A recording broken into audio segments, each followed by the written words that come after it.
শাপলা ছিল, 5 মে ছিল, এরকম এক গণহত্যা হয়েছে, আমরা সেটার বিচার পাইনি। এগুলোর বিচার বাংলাদেশের মানুষ দেখতে চায়। এই বিচার যদি না করতে পারেন তাহলে তারা সেটাই ধারণা করবে আপনারা ব্যর্থ হয়েছেন, আপনারা সেটা পারেন নাই। এজন্য আজ শাপলা স্মৃতি সংসদ থেকে সবাইকে সামনে নিয়ে হাজী শরীয়তুল্লাহর বংশের একজন সন্তান হিসাবে, বাংলাদেশের একজন সংসদ সদস্য হিসাবে বলছি, আমরা আগামীতে এই 5 মের গণবিচার গোটা দেশের সামনে দেখতে চাই এবং সেটা রায় করতে হবে। সেই রায়ের বাস্তবায়ন বাংলাদেশের আলেম সমাজ, ছাত্র সমাজ, সর্বস্তরের মানুষ দেখতে চায়। কি বলেন ইনশাআল্লাহ?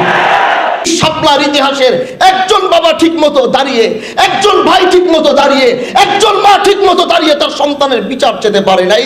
এরকম 17 বছরের জিনজালে আমাদেরকে আবদ্ধ করে রাখা হয়েছিল। কিন্তু সেদিন যদি সবাই একসাথে কাঁধে কাঁধ মিলাতো, 13 সালেই সেই ফেসিবাদের মুক্ত করতাম আমরা বাংলাদেশকে। কিন্তু আমরা সেটা এজন্য আমি বলি যে জুলাই গণ অভ্যুত্থান হয়েছে। এই জুলাই গণ অভ্যুত্থানে শহীদের বাবা মারা দাঁড়িয়ে তারা বলতে পেরেছে যে আমি আমার সন্তানের বিচার চাই।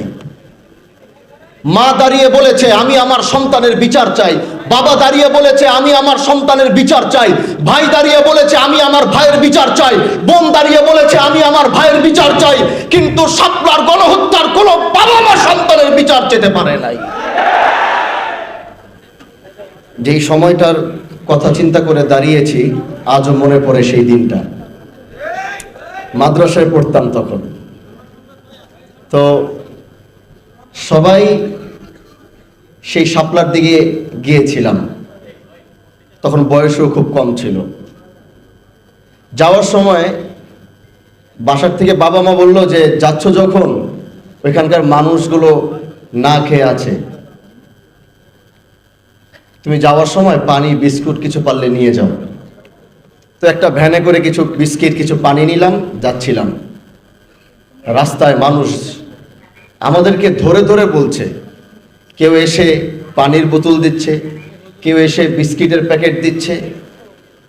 যে এক মায়া দেখেছিলাম। তখন এই দেশের মানুষ যারা আমাদের মতো আলেম সমাজ, ছাত্র সমাজ ওই সময় দাঁড়িয়েছিল, সেই দাঁড়ানোটাকে, রাতের বেলার যে ইতিহাস তারা ঘটিয়েছিল, আমার মনে হয় সভ্য জাতিতে কোনোদিনও এটা সম্ভব হতে পারে না। আজও মনে পড়ে সেই দিনগুলো। এজন্য আমি বলি যে জুলাই গণ অভ্যুত্থান হয়েছে। এই জুলাই গণ অভ্যুত্থানে শহীদের বাবা মারা দাঁড়িয়ে তারা বলতে পেরেছে যে আমি আমার সন্তানের বিচার চাই। মা দাঁড়িয়ে বলেছে আমি আমার সন্তানের বিচার চাই, বাবা দাঁড়িয়ে বলেছে আমি আমার সন্তানের বিচার চাই, ভাই দাঁড়িয়ে বলেছে আমি আমার ভাইয়ের বিচার চাই, বোন দাঁড়িয়ে বলেছে আমি আমার ভাইয়ের বিচার চাই। কিন্তু শাপলার গণহত্যার কোনো বাবা মা সন্তানের বিচার চেতে পারে নাই। সেই ছিল 5 মে। সেই শাপলার ইতিহাসের একজন বাবা ঠিক মতো দাঁড়িয়ে, একজন ভাই ঠিক মতো দাঁড়িয়ে, একজন মা ঠিক মতো দাঁড়িয়ে তার সন্তানের বিচার চেতে পারে নাই। এরকম 17 বছরের জিনজালে আমাদেরকে আবদ্ধ করে রাখা হয়েছিল। কিন্তু সেদিন যদি সবাই একসাথে কাঁধে কাঁধ মিলাতো, 13 সালেই সেই ফেসিবাদের মুক্ত করতাম আমরা বাংলাদেশকে। কিন্তু আমরা সেটা এজন্য প্রিয় ভাইরা আমার, প্রিয় ভাইরা আমার, প্রিয় ভাইরা আমার, এই শাপলা আমরা ধারণ করি। শাপলার রাতে আমরা রক্ত দিয়ে প্রমাণ করেছি বাংলাদেশের জন্য আল আমরা রক্ত দিতে পারে। আমরা এই শাপলাকে সারা জীবন ধারণ করে রাখবো বাংলাদেশের স্বার্থে, দেশের স্বার্থে, ইসলামের স্বার্থে। যখনই প্রয়োজন হবে এই শাপলা তখনই দাঁড়িয়ে ইসলামের পক্ষে আওয়াজ তুলবে। এজন্য আজ মাওলানা মামুনুল হক দামাত বারাকাতুহুম তিনি এই স্মৃতি সংসদকে ধরে জাতিকে স্মরণ করাচ্ছে যে শাপলা ছিল, 5 মে ছিল, এরকম এক গণহত্যা হয়েছে, আমরা সেটার বিচার পাইনি। এজন্য বর্তমান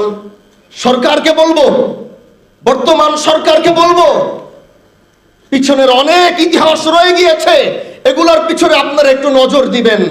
একদিকে যেমন শাপলা রয়েছে, 5 মে রয়েছে, আরেকদিকে সেই আর্মি বিডিআরের সেই হত্যাকাণ্ড রয়েছে। এগুলোর বিচার বাংলাদেশের মানুষ দেখতে চায়। এই বিচার যদি না করতে পারেন তাহলে তারা মনে করবে, তারা সেটাই ধারণা করবে আপনারা ব্যর্থ হয়েছেন, আপনারা সেটা পারেন নাই। এজন্য আজ শাপলা স্মৃতি সংসদ থেকে সবাইকে সামনে নিয়ে হাজী শরিয়তুল্লাহর বংশের একজন সন্তান হিসাবে, বাংলাদেশের একজন সংসদ সদস্য হিসাবে বলছি, আমরা আগামীতে এই 5 মের গণহত্যার বিচার গোটা দেশের সামনে দেখতে চাই এবং সেটা রায় করতে হবে। সেই রায়ের বাস্তবায়ন বাংলাদেশের আলেম সমাজ, ছাত্র সমাজ, সর্বস্তরের মানুষ দেখতে চায়। কি বলেন ইনশাআল্লাহ? এই বলে আমি আমার বক্তব্য শেষ করছি। ভালো থাকবেন, সুস্থ থাকবেন। নাসরুম মিনাল্লাহি ওয়া ফাতহুন করিম ওয়া বাশশিরিল মুমিনিন। আসসালামু আলাইকুম ওয়া রাহমাতুল্লাহ। 2012 সালে আমরা দেখেছি যখন শাইখুল হাদিস আল্লামা আজিজুল হক রহমতুল্লাহ আলাইহি ইন্তেকাল করেন 2012 সালের আগস্ট মাসে। এরপরে 2012 সালের ডিসেম্বরে মুফতি আমির রহমতুল্লাহ আলাইহি যখন ইন্তেকাল করেন, এরপরে 2013 সালে আমরা দেখেছি যে রাজনৈতিক ময়দানে একটি নেতৃত্ব শূন্যতাকে তারা ধারণ করে এবং ইসলামী আন্দোলনের যারা নেতৃত্ব দেয় সেই নেতৃত্বকে খুন করার একটি পায়তারাকে সামনে রেখে এবং ইসলামী আন্দোলনের অগ্রযাত্রাকে রুখে দেওয়ার জন্য শাহবাগী একদল নাস্তিক তারা গণজাগরণ মঞ্চের নামে তারা সেখানে অবস্থান গ্রহণ করেছিল। সেখানে একের পর এক ইসলাম বিরোধী কর্মকাণ্ড পরিচালিত হচ্ছিল। বিশেষ করে নবী করিম সাল্লাল্লাহু আলাইহি ওয়াসাল্লাম এবং আল্লাহ তাআলার নামে যারা কটূক্তি করে তারা সেখানে নেতৃত্ব দিচ্ছিল।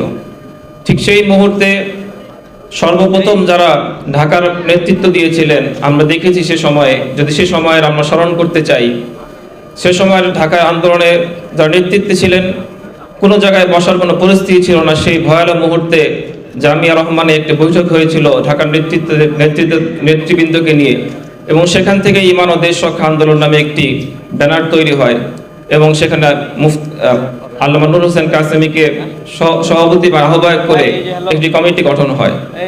ঠিক সেই মুহূর্তে সর্বপ্রথম যেই দল মাঠে ময়দানে আন্দোলনে নেমেছিল সেটা হলো বাংলাদেশ খেলাফত মজলিস। আমরা সেই সময় দাওরায়ে হাদিস পড়তাম।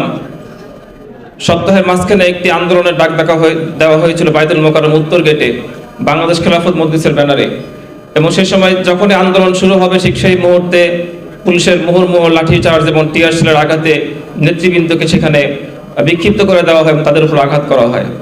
এরপরে আল্লামা আহমদ শফি রহমতুল্লাহ আলাইহি হেফাজত থেকে যে খোলা চিঠি তিনি দেশবাসীর প্রতি আহ্বান করেছিলেন এবং সেখান থেকে হেফাজতে ইসলামের যে যাত্রা শুরু হয় তার মাধ্যমে শাপলা চত্বরের শহীদদের, শাপলা চত্বরে যে আন্দোলন হয়েছিল সেই আন্দোলন আজকে তরুণ প্রজন্মের সামনে তুলে ধরার জন্য শাপলা স্মৃতি সংসদ যে আয়োজনগুলো করছে আমরা এর জন্য তাদেরকে সাধুবাদ জানাচ্ছি।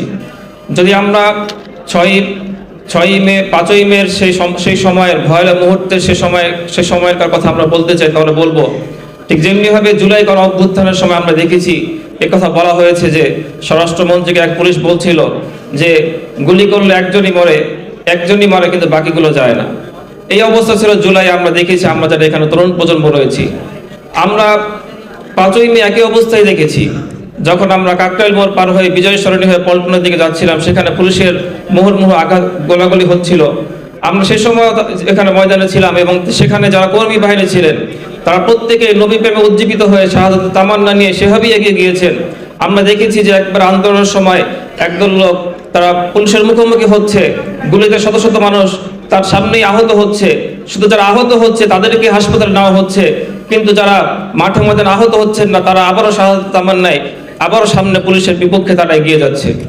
জুলাইয়ের যে আন্দোলনের চেতনা ছিল, শাহাদাতের চেতনা ছিল, দেশের পক্ষে, ইসলামের পক্ষে এবং জাতির পক্ষে জীবন দেওয়ার যে চেতনা ছিল, শাপলার সেই চেতনা শাপলার 5ই মে সেই চেতনাই ছিল। যদি আমরা শাপলার শহীদদেরকে মূল্যায়ন করতে চাই তাহলে প্রথমত আমাদেরকে যেই কাজটা করতে হবে, আমাদের যেই ভাইরা শহীদ হয়েছিলেন এবং তাদের রক্ত দিয়ে যে উপহাস করা হয়েছিল এবং তাদেরকে নিয়ে সংসদে যে বলা হয়েছিল হেফাজত কর্মীরা কান ধরে সুবহানাল্লাহ বলতে বলতে চলে গিয়েছে, 1 নম্বর মূল্যায়ন হবে সেই শহীদদের তালিকা প্রণয়ন করা, সেই শহীদদের পরিবারের দায়িত্ব গ্রহণ করা এবং সেই শহীদদের যে চেতনা ছিল যে আমরা নবী প্রেমে উজ্জীবিত হয়ে ইসলামের বিপক্ষে কেউ আমাদের দেশে ষড়যন্ত্র করবে আর সেই ষড়যন্ত্রকে আমরা বিনা চ্যালেঞ্জে ছেড়ে দিব, এটা বাংলাদেশের মাটিতে হতে দেওয়া যাবে না। এজন্য সাফল্যের চেতনাকে যদি আমরা মূল্যায়ন করতে চাই তাহলে অবশ্যই আমাদেরকে শহীদদের সেই অসমাপ্ত কাজকে আমাদেরকে এগিয়ে যেতে হবে। হেফাজতে ইসলামের যে 13 দফা দাবি ছিল সেই দফা বাস্তবায়নের জন্য আমাদেরকেও আজীবন শাহাদাতের তামান্না নিয়ে যদি আমরা মাঠে ময়দানে কাজ করতে পারি তাহলে এটা শহীদদের প্রকৃত মূল্যায়ন হবে বলে আমি আশাবাদ ব্যক্ত করি।